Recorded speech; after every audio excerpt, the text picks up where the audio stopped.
नमस्कार, आप देख रहे हैं कमल की खास पेशकश हमारे आसपास समय के आर पार और मैं हूं जय शर्मा। आज बात करते हैं महंगाई की। महंगाई अब कार टैंक से जरिए हमारी फूड प्लेट तक पहुंच गई है। आमतौर पर भारत में महंगाई का सबसे बड़ा पैमाना पेट्रोल की कीमत ही होती है। इसके बाद डीजल और एलपीजी का नंबर आता है। जब ईंधन की कीमतें बढ़ती है तो स्वाभाविक रूप से अन्य चीजों की कीमतें बढ़ जाती है।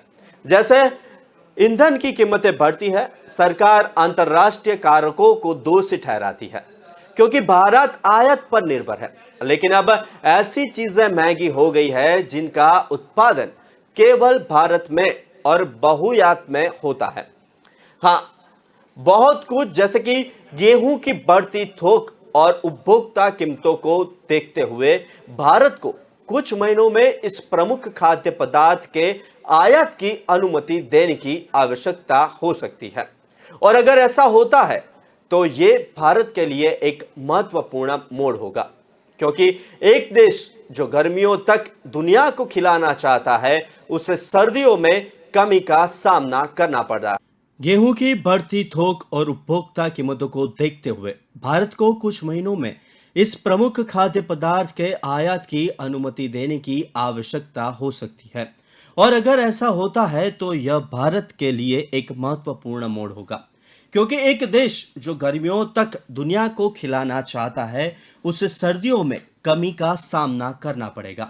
भारत ने पिछले वर्ष की तुलना में लगभग 72 लाख टन गेहूं का निर्यात किया, जबकि चालू वित्त वर्ष के अंत तक निर्यात 60 लाख टन रहने का अनुमान है।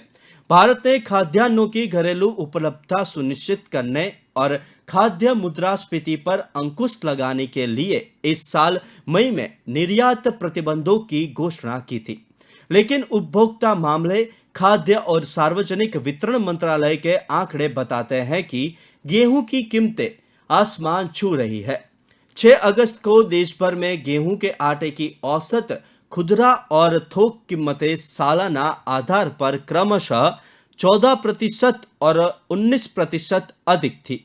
पिछले साल 5 अगस्त की तुलना में गेहूं के आटे की खुदरा कीमतें दिल्ली में 21 रुपये प्रतिशत और मुंबई में 29% और कोलकाता में 46% अधिक थी। दिल्ली के अंदर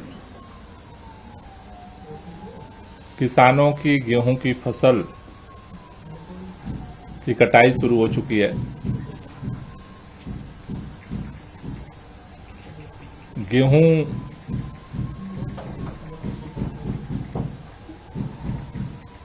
की एमएसपी के आधार पर किसानों के बिक्री केंद्र की दिक्कतें हर साल कुछ कुछ होती रहती हैं। उसके समाधान के लिए आज हमने एफसीआई, कृषि विभाग, मंडी, रेवेन्यू के अधिकारियों के साथ संयुक्त बैठक की, जिससे किसानों को गेहूं बिक्री में दिक्कत न हो।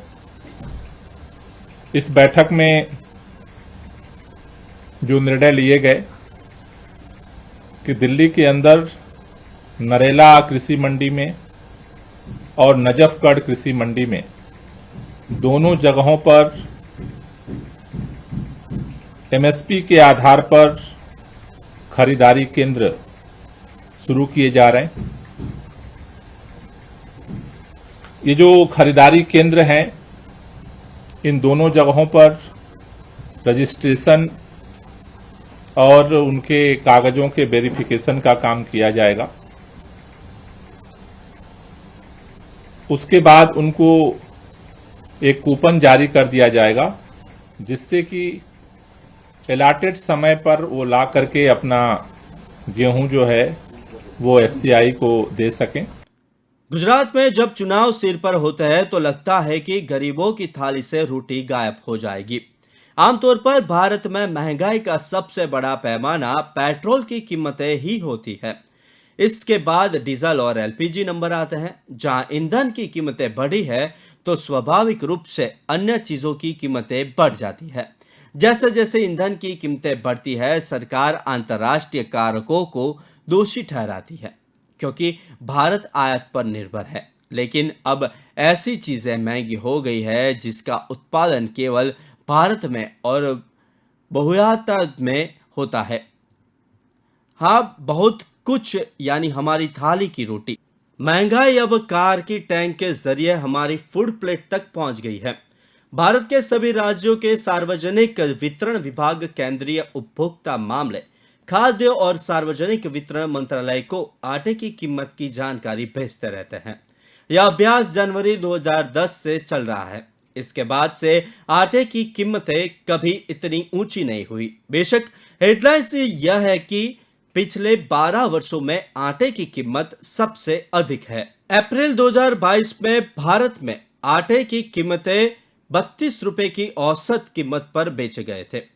एक साल पहले यही आटा 30 रुपए प्रति किलो के हिसाब से मिल रहा था, यानी 12 महीने में आटे की दाम में 9% का इजारा हुआ है। इस 9% की वृद्धि से जनवरी 2022 के बाद के 4 महीनों में इसमें 5% की वृद्धि हुई है। आज मुंबई में आटे की कीमत 49 रुपए प्रति किलो के रिकॉर्ड तोड़ दम पार कर चुकी है। रबी के फसल के लिए न्यूनतम समर्थन मूल्य एमएसपी ये बढ़ा दिए गए हैं और गेहूं के लिए 85 रुपए की वृद्धि हुई है। लागत मूल्य से अब 109% ज्यादा कीमत गेहूं के लिए दिया है। जौ का कीमत अब 1525 होगी, यानी फिर 85 रुपए की बढ़त है। चने में 4875 दाम है, यानी 255 की बढ़त है। मसूर में 4800 दाम दिया है तो 325 की बढ़त है। सरसों का तेल में सरसों में 4425 दर दिया है तो 225 की बढ़त है। और करनी में 5215 रिकॉर्ड भाव दिया है, जिसमें 270 की वृद्धि है। तो अब 50% से लेकर 109% तक लागत मूल्य से ज्यादा कीमत सरकार ने दी है मुनाफा ऐड करके। तो ये किसान की आय दुगने करने के लक्ष्य में एक बहुत बड़ी सहायक भूमिका करेगी। आटा बनाने के लिए गेहूं को पीसा जाता है। ईंधन की तरह भारत कभी गेहूं और चावल के लिए अंतर्राष्ट्रीय बाजार पर निर्भर था, क्योंकि भारत एक गरीब देश था और इसकी आबादी बहुत बड़ी थी। 1965 के भारत पाकिस्तान युद्ध के दौरान भारत में खाद्यान्न की कमी हो गई थी। उस समय भारत को अमेरिका से गेहूं मिलता था। उस समय अमेरिकी राष्ट्रपति लिंडन बी खाद्य संकट तब और गंभीर हो गया जब जॉनसन ने भारत को गेहूं की आपूर्ति रोकने का आदेश किया, जिससे भारत को संघर्ष विराम पर जाने के लिए मजबूर होना पड़ा। लाल बहादुर शास्त्री उस समय भारत के सबसे शक्तिशाली कार्यालय में प्रधानमंत्री के रूप में बैठे थे, लेकिन स्वभाव से बहुत विनम्र थे। इसका मतलब यह निकला कि शास्त्री जी अनाज संकट के दौरान अमेरिका की धमकी सुनते ही घुटने टेक देंगे। लेकिन शास्त्री जी ने पूरे देश के नाम से अपील जारी करते हुए लिखा, भारत के स्वाभिमान को बनाए रखने के लिए हमें देश के पास उपलब्ध अनाज से काम करना होगा। यह हम किसी भी देश के खिलाफ हाथ नहीं बढ़ा सकते। अगर हम किसी भी देश के खाद्यान्न के प्रस्ताव को स्वीकार करते हैं तो यह देश के आत्मसम्मान को गंभीरता से प्रभावित करेगा। इसलिए देशवासियों को सप्ताह में एक दिन उपवास रखना चाहिए। इससे देश में इतना अनाज बचेगा कि अगली फसल आने तक देश में अनाज की उपलब्धता बनी रहेगी। पेट पर रस्सी बांधे, साग सब्जियां ज्यादा खाए, हफ्ते में एक बार व्रत रखे, देश का सम्मान करे। कितने लोगों को लगता था जब हमने $400 बिलियन का टारगेट रखा कि ये अचीव होगा, तो मुश्किल से 4-6 हाथ उठे। लेकिन हमें और मुझे लगता है हमारे विभाग के अधिकारियों को पूरा विश्वास था, क्योंकि ये माननीय प्रधानमंत्री नरेंद्र मोदी जी ने बहुत गहराई में जाके ये टारगेट सेट किया था। उन्होंने स्वयं 180 मिशन हेड्स के साथ चर्चाएं की, स्वयं एक्सपोर्ट प्रमोशन काउंसिल के साथ चर्चाएं की, स्वयं इंडस्ट्री को प्रोत्साहित किया, इसका महत्व समझाया। उसके पहले विभाग ने तो बहुत एक्सटेंसिव कंसल्टेशन करके ये एक टॉप डाउन के बदले बॉटम अप अप्रोच से 400 बिलियन का टारगेट निर्धारित किया गया था। आप सबको जानकारी है कि हमने 418 बिलियन इस साल अचीव कर लिया। अभी जो वो तो प्रोविजनल फिगर हमने साल पूरा होते ही दिया था, अब ज़्यादा डिटेल्स आए तो वो लगभग 419.5 के करीब पहुंच चुका है हमारा एक्सपोर्ट का फिगर। और डेटा आता रहता है, SEZ का डेटा, कुछ EOUs का डेटा। ये डेटा अपलोड होने में थोड़ा समय लगता है, तो मुझे तो लगता है ये थोड़ा और आगे भी जा सकता है। और एक बहुत बड़ी महत्वपूर्ण उपलब्धि भारत ने प्राप्त की है इस वर्ष।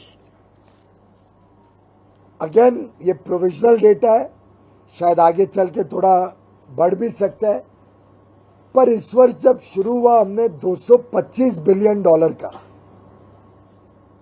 सेवा क्षेत्र में सर्विसेज एक्सपोर्ट का टारगेट रखा था। जैसे जैसे वर्ष आगे बढ़ा तो हमने उसको बढ़ा के 240 कर दिया। तो मुझे आपको आज बताते हुए खुशी है कि हमने मार्च 31 तक 250 बिलियन 250 बिलियन का सर्विसेज का एक्सपोर्ट का लक्ष्य प्राप्त कर लिया है। ये आज का सबसे अधिक सर्विस सेक्टर का एक्सपोर्ट है। शास्त्री जी जानते थे कि वह ये क्या कह रहे हैं। जिस देश में करोड़ों लोग भूखमरी के कगार पर थे, वहां वे लोगों को भूखे रहने के लिए कहते थे। ये अपील करने से पहले शास्त्री जी ने परिवार को पूरे दिन के लिए व्रत रखा था। इसके बाद उन्होंने जाकर देशवासियों के सामने अपनी बात रखी। हालांकि उस समय स्थिति अलग थी। तब से मई 2022 के बीच एक बड़ी दुर्घटना हुई, हरित क्रांति। गेहूं और चावल के मामले में न केवल भारत आत्मनिर्भर हो गया, बल्कि उसके पास गेहूं का बम्पर स्टॉक भी है। आज भारत दुनिया में गेहूं का दूसरा सबसे बड़ा उत्पादक देश है। अमेरिका भारत को गेहूं का चौथा सबसे बड़ा उत्पादक देश है। और अगर हम इसका अनुमान लगाएं तो भारत हर साल अमेरिका की तुलना में कम से कम 2 गुना उत्पादन करता है। भारत ने 2020-21 में 109 मिलियन टन गेहूं का उत्पादन किया। सरकार ने इस साल भारत में 1% अधिक गेहूं की वृद्धि की उम्मीद की थी, कुल 111 मिलियन टन। लेकिन मई के पहले सप्ताह में केंद्रीय खाद्य सचिव सुधांशु पांडे ने एक प्रेस कॉन्फ्रेंस की और सरकार के अनुमान को घटाकर 100 मिलियन टन कर दिया। सरकार ने इसका अनुमान कम से कम करने के पीछे की वजह भी बताई थी। उन्होंने कहा कि गर्मी जल्दी आ गई है, जिसके कारण पैदावार प्रभावित हो सकती है।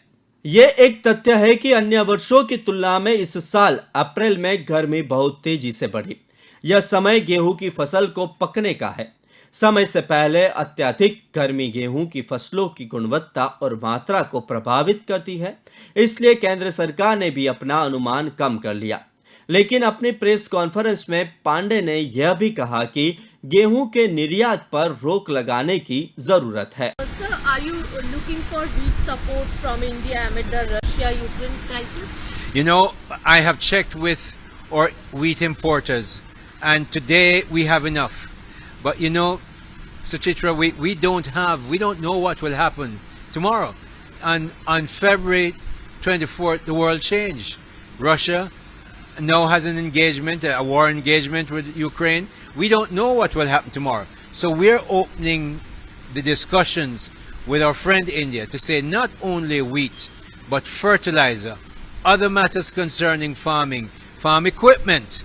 We're looking at, I have a distributor here seeking to establish a distributorship for Indian trucks and buses. I've talked to 2 of your biggest manufacturers in India. So we're looking at this relationship, this commercial relationship, this investment relationship to grow to bigger and higher heights that will benefit both of our countries. सरकार चाहे तो निर्यात हो सकता है, इसका मतलब है कि भारत में गेहूं का पर्याप्त स्टॉक है, पर्याप्त उत्पादन भी हो रहा है और इसलिए गेहूं को देश से बाहर भेजा जा सकता है। 29 अप्रैल 2022 को आउटलुक में प्रकाशित कमलिका घोष की रिपोर्ट में कहा गया है कि भारत इस समय 24,000 रुपये से 25,000 रुपये प्रति टन की दर से गेहूं का निर्यात कर रहा है। यह सरकार द्वारा प्रदान किए गए 20,150 रुपये प्रति टन के एमएसपी से लगभग 19% अधिक है। इसलिए यह स्पष्ट है कि गेहूं का निर्यात फायदे का सौदा क्यों है। गेहूं के निर्यात के लिए एक वातावरण भी बनाया गया था, क्योंकि दुनिया के तीसरे सबसे बड़े गेहूं उत्पादक रूस और 8वें सबसे बड़े गेहूं उत्पादक यूक्रेन को निर्यात रुक गया है। इसलिए अंतर्राष्ट्रीय बाजार में भारतीय गेहूं की काफी मांग थी, लेकिन इस अंतर्राष्ट्रीय मांग के कारण देश में गेहूं और आटे की कीमतों में इजाफा हुआ है। गेहूं और आटे की कीमतों में बढ़ोतरी के लिए डीजल के दाम भी जिम्मेदार है, क्योंकि परिवहन के लिए डीजल जरूरी है। आटे या आटे से बनी ब्रेड के मामले में मार्च 2022 में कीमतों में 8% की बढ़ोतरी हुई है। पिछले 7 वर्षों में सबसे अधिक इससे चलते बेकरी का सामान जैसे बिस्कुट आदि बनाने वाली कंपनियों ने दाम बढ़ाने शुरू कर दिए हैं।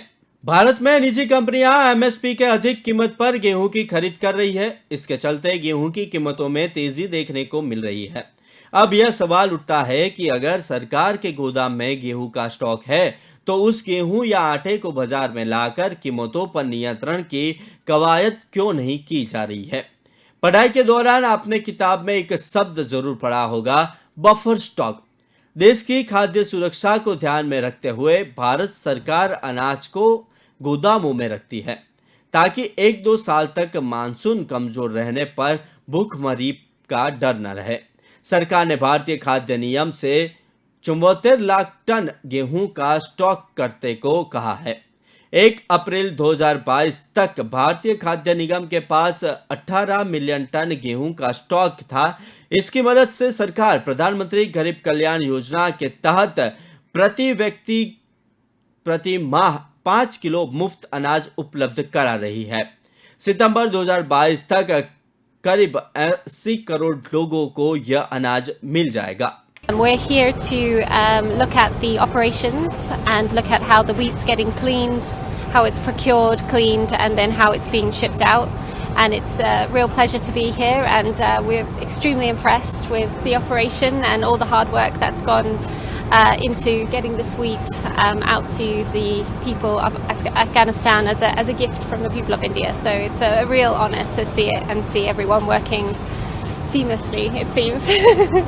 साथ ही WTO जैसे अंतर्राष्ट्रीय संगठनों के साथ समझौता है कि चलते सरकार SCI के गोदामों में गेहूं को सीधे बाजार से नहीं ला सकती है। कृषि विशेषज्ञों का मानना है कि भारत को गेहूं निर्यात को लेकर सतर्क रहना चाहिए।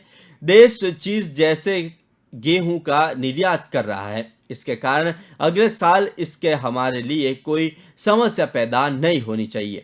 वाणिज्य मंत्री पीयूष गोयल ने कहा कि वैश्विक बाजार में गेहूं की बढ़ती मांग के कारण वित्त वर्ष 2022-23 में देश का गेहूं निर्यात 1 करोड़ टन को पार करने की उम्मीद है। 2020-21-22 में गेहूं का निर्यात 70 लाख टन रहा, जबकि इसके 1 साल पहले 2020-21 में यह महज 21 लाख टन था। यानी 1 साल भारत ग्लोबल मार्केट में गेहूं की बिक्री बढ़ा रहा है। रूस और यूक्रेन में संकट के बाद भारत ने अकेले मिस्र को 10 लाख टन गेहूं बचाते हैं। संयुक्त राष्ट्र के तहत काम करने वाला विश्व खाद्य कार्यक्रम भी गेहूं की वैश्विक मांग को पूरा करने के लिए भारत की ओर देख रहा है। ने एक्सपोर्टर की मांग पर एक फैसला किया है कि जो गेहूं एक्सपोर्ट किया जाएगा उस पर मंडी टैक्स नहीं लगेगा, हम उसको उसकी प्रतिपूर्ति कर देंगे। फिर मध्य प्रदेश में कहीं से भी मंडी से चाहे तो मंडी से वो गेहूं खरीद सकते हैं, उनके एजेंट खरीद सकते हैं। मंडी के अलावा अगर वो खेत से खरीदना चाहें, वो किसान के घर से खरीदना चाहें तो वहाँ से भी वो गेहूं खरीद सकते हैं। मध्य प्रदेश का गेहूं विशेषकर सरवती, ड्यूरम और साधारण गेहूं भी उच्च गुणवत्ता वाला है। कंपैरेटिवली केमिकल फर्टिलाइजर का उपयोग बहुत कम होता है। जैविक खेती का प्रतिशत मध्य प्रदेश में काफ़ी ज़्यादा है और प्रोटीन भी मध्य प्रदेश के गेहूं में MP वीट के नाम से ही जाना जाता है, उसमें 12% से ज़्यादा होता है। तो कई तरह की विशेषताएं हैं, उच्च गुणवत्ता का है, इसलिए एक्सपोर्ट्स की इस समय पर्याप्त संभावनाएं हैं। अभी भी एक्सपोर्ट हो रहा है, लेकिन एक्सपोर्ट बढ़ाने के लिए जो और समस्याएं बताई एक्सपोर्टर ने, उनका भी हमने समाधान करने का फैसला किया है। रेलवे के रैक चाहिए, वो रैक उपलब्ध कराए जाएंगे। पोर्ट पर उनको रखने का स्थान चाहिए, वो भी अस्थायी रूप से उपलब्ध कराया जाएगा। मध्य प्रदेश में मंडी में या और कहीं अस्थायी रूप से अगर उनको एक्सपोर्ट करने के लिए वो जो गेहूं खरीदेंगे उसको रखने के लिए कोई और व्यवस्था चाहिए तो वो व्यवस्था भी हम उनको करेंगे। अगर उसकी सॉर्टिंग वगैरह करना चाहें तो सॉर्टिंग में भी जो खर्च आएगा उसकी प्रतिपूर्ति भी हम करेंगे। हालांकि कृषि विशेषज्ञों के एक वर्ग का मानना है कि गेहूं के निर्यात को लेकर हो हल्ला मचाना ठीक नहीं है, वह भी तब जब सरकार के पास सरप्लस अनाज का स्टॉक है। किसानों को निर्यात से ही फायदा होता है। बेशक अब स्थिति यह पैदा हो गई है कि निर्यात किया जाए या नहीं, इस बहस में हमारा लोट महंगा हो रहा है। अब देखना यह है कि सरकार इस महंगाई पर लगाम लगाने के लिए क्या करती है, क्योंकि अगर सिर्फ आटे जैसी बुनियादी वस्तुएं ही महंगी होती रहती है तो इसका असर देश के हर एक व्यक्ति के पोषण पर पड़ेगा, खासकर जिन्हें सरकारी राशन नहीं मिल रहा है या जिन्हें ये मदद नहीं मिल रही है, जब हमें महंगा आटा खरीदना पड़ता है। फिलहाल चिंता इस बात की है कि कहीं हमारी थाली से रोटी गायब न हो जाए। हम सभी के चाहते पार्ले ने दाम नहीं बढ़ाए, लेकिन बिस्कुट की पैकेट को छोटा कर दिया है। ऐसी ही बातें आप तक पहुंचाते रहेंगे, तब तक देखते रहे कमल की खास पेशकश हमारे आसपास, समय के आर पार। नमस्कार।